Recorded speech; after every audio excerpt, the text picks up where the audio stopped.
Pro Group Racing presents Show Us Your Tips, looking towards the last Group 1 of the season, the Tatts Tiara, Beaver and Daggy with you on a Friday morning to look through all of Eagle Farm as well as the support program in Sydney. How are you, Beaver? Very well, thank you, Matt. How are you? Good. Just working away, busy times. Working from home these days. No good for your personal hygiene, I've discovered. Yes. No, is that right? You don't wash for days on end. But anyway, that's oversharing. Everyone need to know that.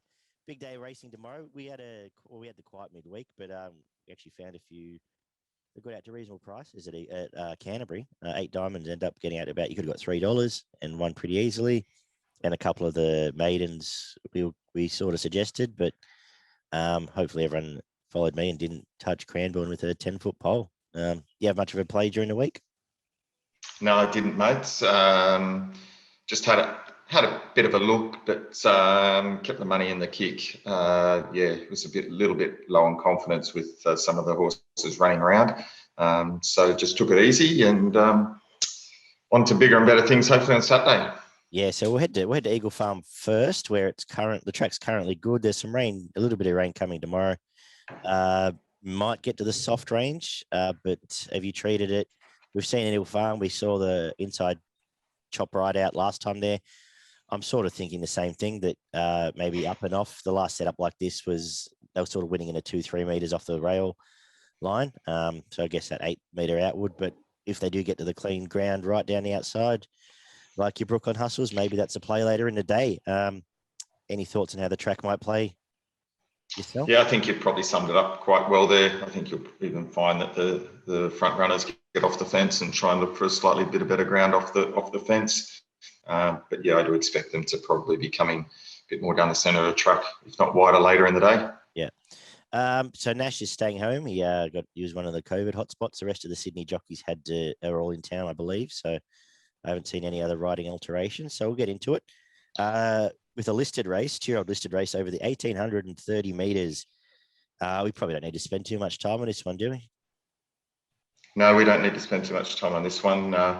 Pretty ordinary field here for a listed race. They only the 5 runners, and 2 of them don't look like they can get out of their own way. So short price maiden, and probably should win. Yeah, now gets JMac as well, and as a New Zealand suffix, so any wet and the staying distance will suit there, and I don't need to talk much more about Tudukaka. So I guess we'll start the day with a winner, but would I want to touch $1.40 in any 2-year-old staying race? No, so we'll move on. Sure, some fillies there will get some nice black type on their career. Well done. Race 2 for the fillies, the Cutis over the 1,200 meters.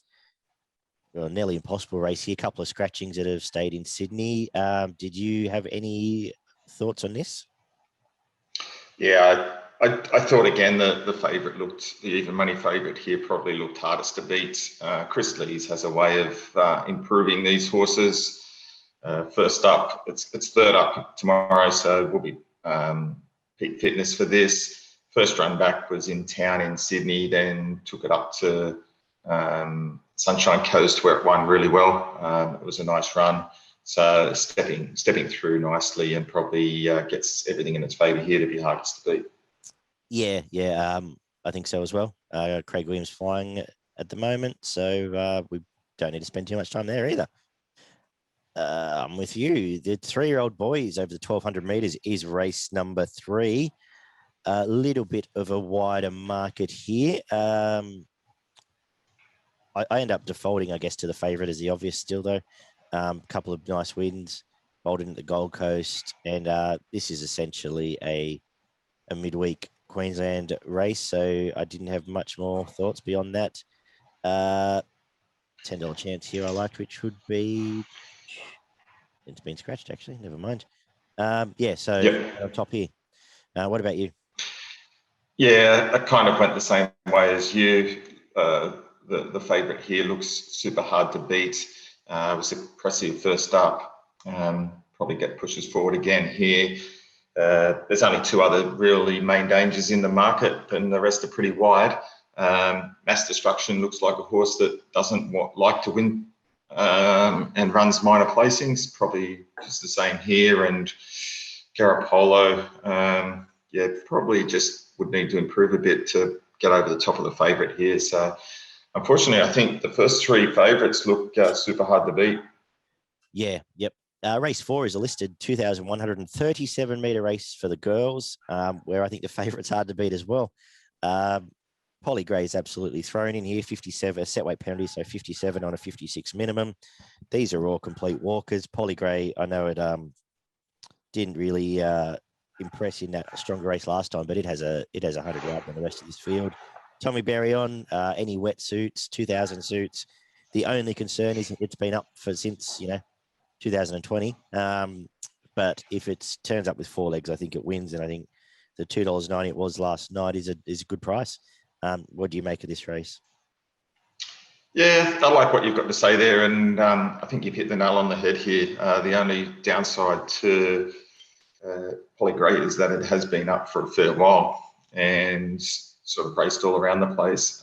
That's a little bit of a concern to me, and so I probably thought there was a little bit of value in Zaydani.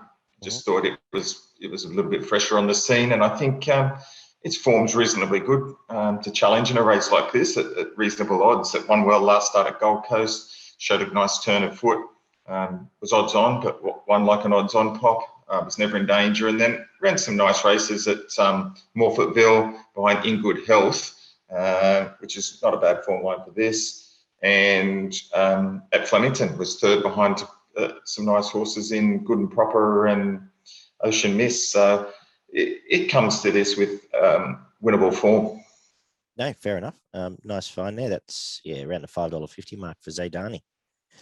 Race number 5 is the Battle of the Bush final over 1,200 metres, essentially a Queensland highway handicap. So I couldn't get my head around this. Did you be able to untangle it at all? No, I wasn't able to untangle it at all here. The form lines are really hard to line up, given they've come from all over the place in the bush and lining up those tracks. And there's some big weights as well. So a couple of the top 2 in the market are carrying 62 kilos. So yeah, for me, really hard to line this one up. You'd be going wide in this. Couldn't find anything. Sorry, punters. No, that's fine. I agree. The Tatts Cup, the Group 3 over the 2,400 metres.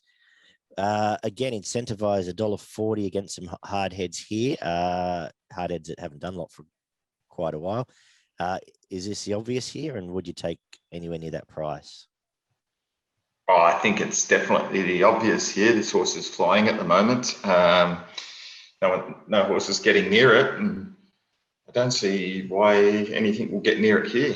I mean, if I was taking a $1.40 shot, I'd be taking a $1.40 incentivized before I'd be taking the $1.40 at the thing in the first. Yeah, 100%. That hasn't won a race. So, yeah, look, again, you're not shedding any light on anything tipping incentivized, but I just really can't find anything to beat it. So, for me, incentivize, and you might chuck in something like Traduce as a Quinella chance. Yep. Yeah, that's about it. Mirage Dancer with J-Mac on probably runs third. I don't know. The rest is a pretty uninspiring field. Yeah. If it gets to last time, I ended up getting out to about $1.60, $1.70. I ended up backing it incentivized. So I think that price range is probably okay. But yeah, 1,000 meter benchmark 80 is race number 7. This Shooting for Gold is a horse you've had a bit of an affinity with over the time we've done the show. Do you think it resumes here in similar style? Yeah, look, I think it's short enough. It's resuming here. I'm not sure 1,000 meters is the best distance. I think it probably would be better suited over 1,200, but it is resuming and fresh. So obviously why they're over the 1,000, and it is taking on some of the older horses. So it'll want to be on its game, I think. And I think something like Devil's Temptation will probably hit the front somewhere in the straight, and Shooting for Gold's going to have to run it down. Mm-hmm. So for that reason, I'm just going slightly towards Devil's Temptation at the $5.50 mark. Instead of the $2.30, you're looking at the favourite. I think Devil's Temptation might just get get the jump on it. Beautiful. Race number 8 is the Group 1 weight for age 400-meter Tatts Tiara, where we see the two form lines of the last 6 weeks converge, the two fillies and mares form lines. Stefano favourite. Do you want to lead us away in this extravaganza? Yeah, good race. Wide market, plenty of chances here. I've gone for Brooklyn Hustle. I tipped it last start, and there's no reason why it can't win again here. It's drawn nicely to finish off its race down the middle of the track. We know it's going to go back. Hopefully there's some pace on, and it's going to be flying home at the end. So Brooklyn Hustle for me, super good chance. Nudge is flying at the moment, so there's no reason it also can't win. But it'll also be giving him a start. As we know, Tafane's in super form. It'll run a good race, and there's horses even down the bottom that are going well at the moment that can produce a nice run. I wouldn't rule out Rock O'Clock.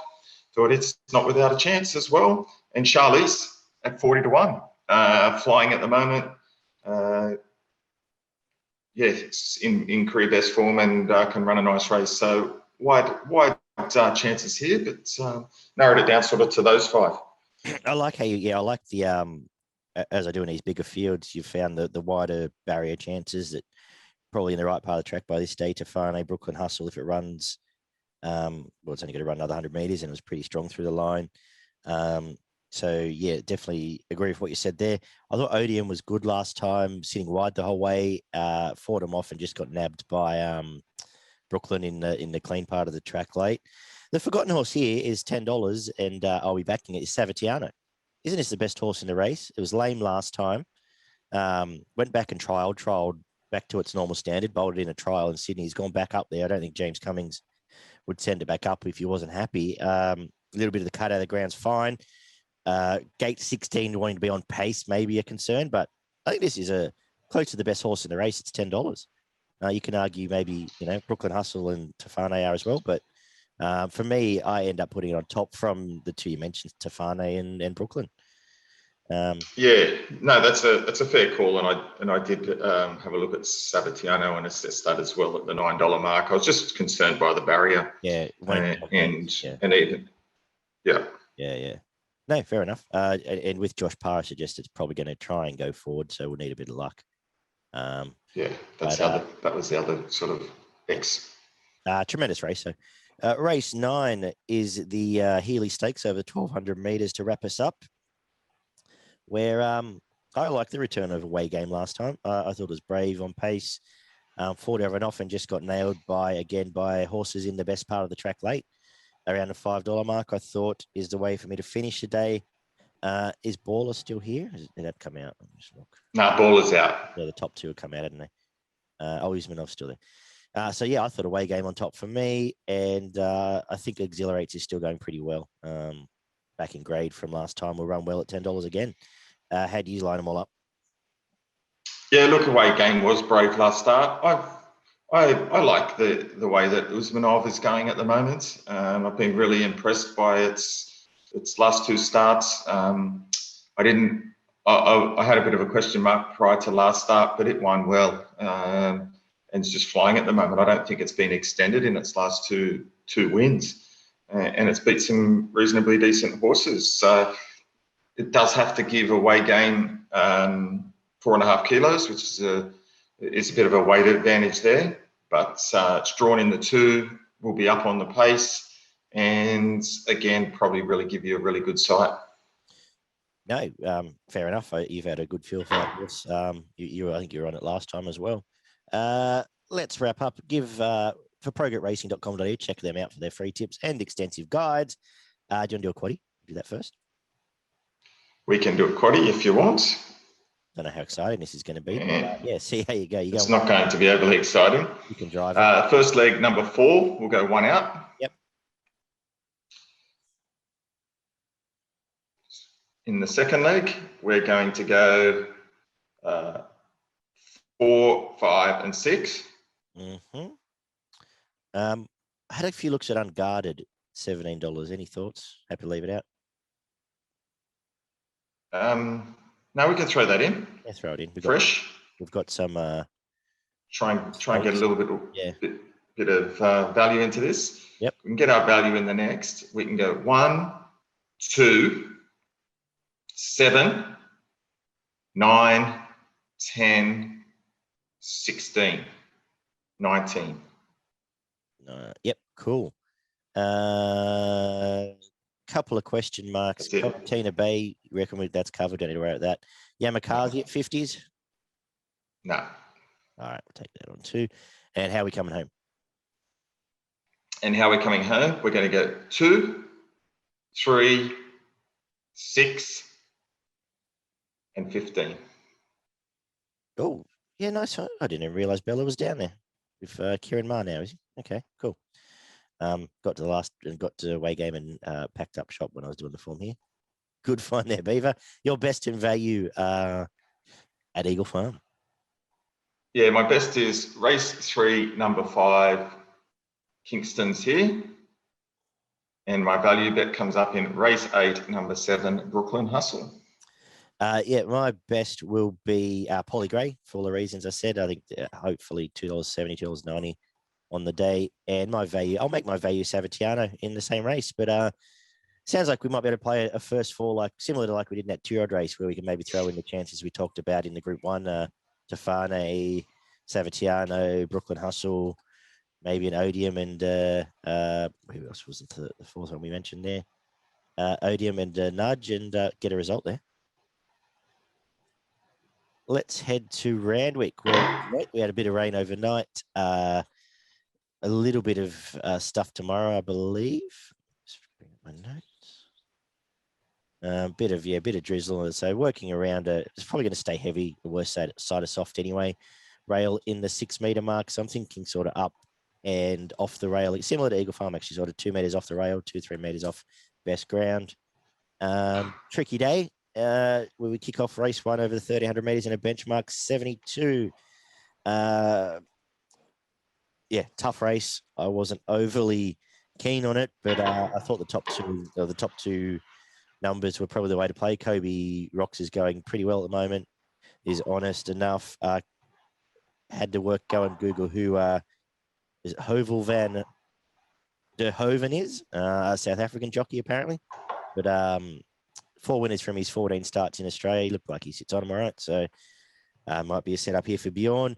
And Majorati has trialled okay and might be at least has some metro form when a lot of these don't.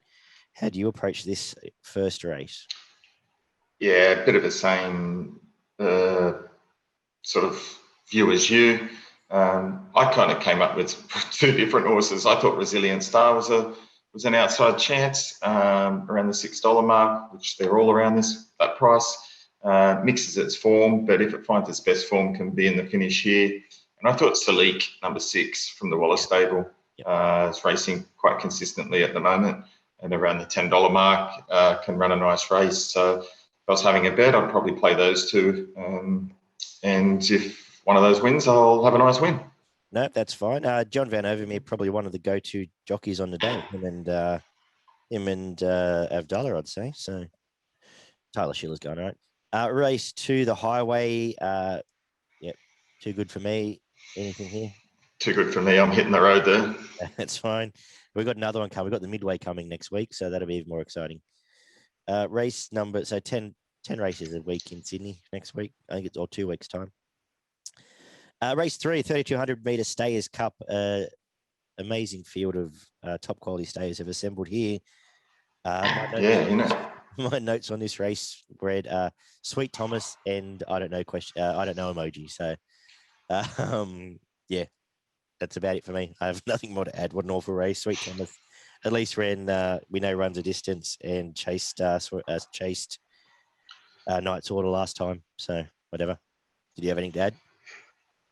Mate, this lot was that bad. I actually went looking for your name to see if you were saddling up and having a run in this, because I would have given you a sneaky chance. I'd run top 4. And, and I don't even know if you could make 3,200, but actually I do know the answer to that. Stop at the bar, Wingstar on the first way around. Don't worry, I'll still beat half of them. Yeah, that might get you there. Yeah, this is awful. This field, I can't believe that some horse is going to win however much, tens of thousands of dollars for winning this race. But 58 grand. Anyway, there's a winner in there. What's how much? 58 grand to the winner. So well done. 58 grand to the winner of this. Yeah, That'll same pay for me. Sweet. Yeah, Sweet Thomas was the only one I can find here that, yeah, I mean, all the rest of, I don't know. It doesn't mean a win, but it was the only one that I could see that potentially runs the distance and looks to be slightly better against these. Yeah. And, obviously Cap favours, well, that's favourite, isn't it? Joe Pride, Destiny's Kiss won, 8 of these sort of races. So, yeah. Don't know what that means here, but there he was. Race 4, 1,800 metres. This isn't much better. My notes here read zing with this emoji as well. So I thought it was a little bit disappointing not to win last start, zing, to be honest. But this isn't any better field. It sits in the right spot. It's short enough, but probably the one to beat. So Wicked might roll forward. Tim Clark on suggested probably will roll forward and might just be the leader at the end. I couldn't you'd say the same about Canadian Spice, I suppose, but having mentioned all 3 Waller horses, probably suggest I don't have much more to add about this race. Did you pick it apart any better? No, about the same. I thought Zing gets its chance definitely tomorrow. It's short enough, but its 3 runs this time in have been good enough to suggest that it would beat and win this race. One thing's for sure, it will finish it will be in the finish. It's just whether it has that killer instinct to get it across the line first. Zing for me, based on seems to have the best form. Race number 5 over the mile is a benchmark 72, where I've gone with the Saturday horse, Wairiri Falls, Avdallah on. Quick backup from last week where it chased Oscar Zulu, who was off and gone. Before that, wasn't far off. Great House. Waller's pretty good at making sure all these sort of horses win at least one of these prep, and I suppose it's Wairiri's turn tomorrow. I didn't have much more to add about the race again. I thought Cadnaby has been a bit disappointing since its win first up. So apart from that, did you look away from that? Yeah, I thought the same. I thought Wairiri Falls, it was quite interesting. You look at the race previously with Zing compared to Wairiri Falls, and it kind of looks to set up the same for both of those with regards to their form lines and the fields they're facing. Yet one's $2 and one's $3.50. So yeah. I thought Wairiri Falls chased home a decent horse last start. It was stuck on the fence, if my memory is correct, and then the other horse just sort of off and gone, and it chased and it didn't shirk its task. And that horse was in good form. So I think it looks to be a nice play here. And the Main Danger Meg was a nice win last start. Gets thrown into this with only 49 kilos on the back. So the favourite's giving it 10 kilos. I think Meg can run a really nice race at $8 as well. So they're the 2 I'd be playing in this race. Okay, no, fair enough. The listed Civic Stakes, race 6, starts a quaddie over the 1,400 metres. Well, how's this for for a race? I can't believe I'm doing it, and I'm not overly confident, but I'm actually going to put Wonderbar on top here. Just because it's not a horse I've ever had an opinion of, but I think it's chasing pretty well behind Adlog, and I just sort of took the thought by this time, hopefully it can come down the middle. It'll be pretty close to in the finish. Wet isn't an issue. Hopefully the way to play here, it'll get its win after being up longer than Polly Gray has been from 3 Ood, who was okay chasing Exhilarates last time. Beyond that, Tricky Girl was pretty average last time. I had 3 looks at Bandersnatch, and Rainier came out of the worst race I've ever seen in Queensland, where they almost started going backwards halfway up the straight there, that Queensland race. So I just want to take that on and back to Sydney might suit there. But how do you look at this? Mate, I come up with Fender. I think Fender's a really nice play here at the price. Last start finished 5th in a race where Tafane ran 2nd. So it was only, and it carried 54 kilos. So it's carrying 53 in this. It's got Overmere on it. And it was only 3 lengths off Emerald Kingdom, which won that race. Tefane ran second. Prior to that, it won 2 races, both up at Eagle Farm. Again, beat Garibaldi, who's had some good form and is a decent horse. So its form, this preparation for me, has been pretty good. So I think around the $7 mark, I think Fender's a really nice bet in this. Can't see why it can't win if it brings that form to Sydney here. And main danger, I've got Bandersnatch. Just think it gets third up. I think they haven't quite ridden it the right way that Bandersnatch needs to be ridden. I hope they don't try and go too far forward, sit off, and they sit back a little bit here and produce it for one finish. But Fender is my pick in this race, so I think it's a really nice bet. Main danger, Bandersnatch. That's a nice fight. This race is here to be won, so like the rest, a lot of these are just going. That's right. So, yeah, no, I like what you said there. Good find. 800 meter race number 7 is 800 meter benchmark 88, where we can. I'm a bit more confident here. Where I think Great House is a good horse. I think it won its last win. It had plenty in hand, even though it was a bunch finish. It was sort of kitted to the line. Further up in distance, it'll run well here. I don't rate opacity at all. So taking that on, and given it's taking up a third of the market, happy to back Great House. Not a lot left here. Mover has been chasing the line really well and is the main danger. What about you, Beaver? Yeah, I thought Great House is the best horse in the race here, and the further the distance, the more it'll improve off its last start. I don't think the 1600 was right up its alley. The extra 200 will certainly benefit it. Opacity is a hard horse to catch. It won well last start. It was a nice win, but when it was backed in the market, so there was certainly some confidence around Opacity. Prior to that, wasn't great, and last prep didn't live up to expectations. Whether it's that win has given it some confidence, don't know, and Mubaraz is going okay, albeit probably not against the quality of horses in this. So, yeah, Great House for me. Race number 8 is the benchmark 78 over the 1400 meters. And what do you do with Blondo now? I thought it showed itself up a little bit last start. I know Oakfield, who beat it, Cisco Bay, was backed off the map. So maybe I'm too harsh, but I was a little bit disappointed, to be honest. What do you make of the run, and are you backing Blondo? Yeah, look, I think you're right. It's really hard to get a guide on, right? Because there was certainly something going on, because Cisco Bay was backed off the map and ran like a horse that was backed off the map. It gave Blondo a start and blew past it. I didn't think Blondo's run was a bad run. I thought it was quite a good run. Again, probably a little bit further back than I would have liked it. But then again, it's going to get back in this race as well. So a bit of the track will depend on how that's playing. Look, I'm willing to give it one more go in this field. Yeah. I'll be watching the market closely.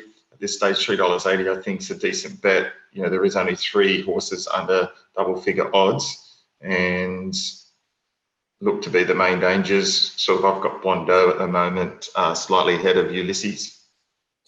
I like Ulysses' return too. I had something on it at a big price, and I think it was no third dividend that day, so that was heaps good. Canaster's up and honest. Well, they're the 2 that finished behind Cisco Bay, so I guess that's the obvious starting point. I suppose if you've been with Blondo at evens the last 2 starts, if it gets to $4, $4.50, you can probably get some of that back. The probably forgotten horse here that I can entertain to an extent is Mirror Vision. I think it's going pretty well, and it's $15. So the rest of these I wouldn't pay too much more attention to. Race 11, the Warren Woodcock benchmark 78 to wrap us up, where we've got who's out here? The closer bell's innocent. Just checking my scratching. Sorry. And we'll finish the day here. Well, I guess it's more of the same here. It's a Waller horse in Hulk that probably is due to win. It's $4, gets a right setup, inside gate now, up and going. Just hasn't won, which is a concern, but it's the story of the day with these Chris Waller ones. I suppose I have to put on top the 2 at double figures, though, that I will probably will go in my quaddie at least. we'll see. I'm going to see whether I back him. Is number 5, Dun Brody Power, $14. Trial's been okay and goes really well. Wet suits as well, or soft suits. And Joviality, I think it's a forgotten horse. It was doing some good things prep before last, came back and had the 2 runs in the group races in the spring, gone out here, trialled under wraps twice, down in the weights, and I think it might have just been forgotten. It was $16 now, $13. They're the 2, if I need to, that'll go in the quaddy at value outside the favourite. How have you looked at this? Yeah, look, funny you should say that. I came up with Dun Brody Power. Yeah, nice. I like that. I thought $14 was a really good price here. Who knows, you might get better. It's first up, so it's nice and fresh. It's performed okay before first up. Had two out of 5 wins and a second and a third, so goes really well. Hasn't been extended in its barrier trials, so not too sure about that. But look, it was up in Brizzy last preparation and finished 6th, 2 lengths behind Crone A Theory, in a really good race up at the Gold Coast before it won, I think, a nice race back down in Sydney. So I think it's got a little bit of ability in a pretty open race. So I'm expecting Dun Brody Power to run well. I think Joviality, as you said, be having a look at this again. $13 is a good price, and it's hard in the wintertime, as I always say. Winning form's good form, and Shadow Crush has been running well. Yep. But for me, I just like Dun Brody Power. Yeah. Yeah. No. Well, price. Even last prep, it had that real big win at Randwick. Before that, it was unlucky Rose Hill, and then it was unlucky when it should have been to finish at Kembla as well, behind Stolen Jade in the race there. So $14. Jackson Morris, you'd probably know him better from Queensland, is not a, he's fine. He's a perfectly capable of getting this to the middle of the track and running down. So I like it when we find these ones at odds, Beaver. So a bit more confidence there now. Fingers crossed. Let's see how we go. Let's throw out for progretracing.com.au. Let's throw out a quaddie in Sydney. I'll go. Should we throw Rainier in? I'll take it on. Leave it out. 3 Bandersnatch, 5 Wonderbar, 8 3 9 Fender. Anything else you want to add there? That's fine. 1 Opacity, 5 Mubariz, 10 Great House. Race number 8 is 2 Canasta, 6 Mirror Vision. Sorry, 5 Ulysses, 6 Mirror Vision, 7 Blondo. Yeah, we'll leave them out. Assume Kobe will run earlier. And we'll come in with 1 Shadow Crash, 5 Dun Brody, 6 Hulk, 10 Triple Ace, and 14 Joviality. Hopefully a nice finish for us. Your best and value at Randwick tomorrow. Yeah, my best comes up in race 7, number 10, Great House. And my value bet comes up in race 6, number 9, Fender. I like it because my best is Great House as well. And my value is the last. I like the 2 horses we just spoke about, Dun Brody Power and Joviality. I think it'll give you a nice sight for your double figure prices there. You got anything down south? Yeah, I did have a couple at Caulfield. I didn't think it's so hard down there. I didn't think it was the worst race meeting ever. I didn't really like too much early in the day. My bets sort of come up a little bit later. Yeah. I thought race 4, number 19, Chief Altony, around the $4.50 mark. It was absolute certainty beat last start. Got Oliver aboard this time. I think it'll get a better run and be right in the finish in what is quite a nice race. In the 5th, number 6, I'm Thunderstruck. First up was very good. Meets a good horse in Imperial Hilton, who's flying at the moment. Yep. But I just think I'm Thunderstruck is going on to better things. In the 7th race, number 5, Bedford. I think it can win over the 2,000. Got a bit too far out of its ground last start. I think if they can get it a little bit closer, could be hard to beat, around the $4 mark. And my final bet came up in race 9, number 14, the Gouch. Really good first up. Will it be improved by that? Drawn well. Nice claim here, hard to beat. Yeah, I like everything you've mentioned there. I'll throw in down from Sydney that Caulfield should suit. Malkovich can do what he did last time and bunny along at Caulfield if the track's good enough. Be hard to catch there, but a bit of pace with Esther LaRocca and out around it. And one of my girls, Peggy Celine, there. Actually, now look at that. But I like the other ones you've mentioned, Beaver. That's good. Good job. Good luck tomorrow, mate. Check out progroupracing.com.au for their free tips and extensive guides each and every day. And tune back in. Good luck tomorrow, punters. Tune back in Tuesday night for our midweek preview. Until then, Beaver, good luck tomorrow, and I'll chat to you soon.